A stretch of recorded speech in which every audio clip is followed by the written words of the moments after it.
சென்னையில metro rail கட்டுமான பணியின் போது கான்கிரீட் பாலம் சரிந்து விழுந்ததுல ஒருவர் உயிரிழந்த சம்பவம் சோகத்தை ஏற்படுத்திய நிலையில சம்பவம் தொடர்பாக மெட்ரோ ரயில் நிர்வாகம் ஒரு விளக்கம் அளித்திருக்கிறது.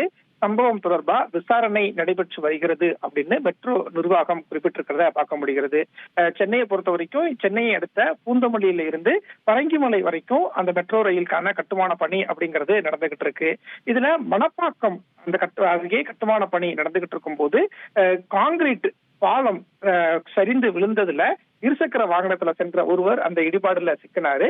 சம்பவ இடத்திலேயே ஒருவர் உயிரிழந்த சம்பவம் தான் சோகத்தை ஏற்படுத்தி இருந்தது.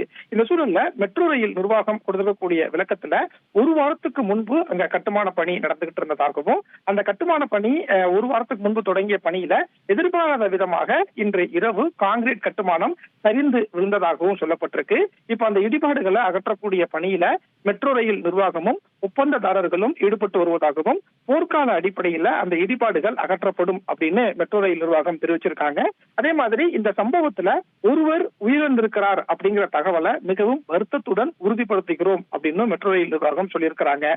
சம்பவம் தொடர்பாக முழுமையான விசாரணை விரைவில் தொடங்கும் அப்படிங்கிற ஒரு விளக்கத்தையும் சென்னை மெட்ரோ ரயில் நிர்வாகம் கொடுத்திருக்காங்க. செய்திகளை உடனுக்குடன் தெரிந்து கொள்ள உடனே சப்ஸ்கிரைப் பண்ணுங்க.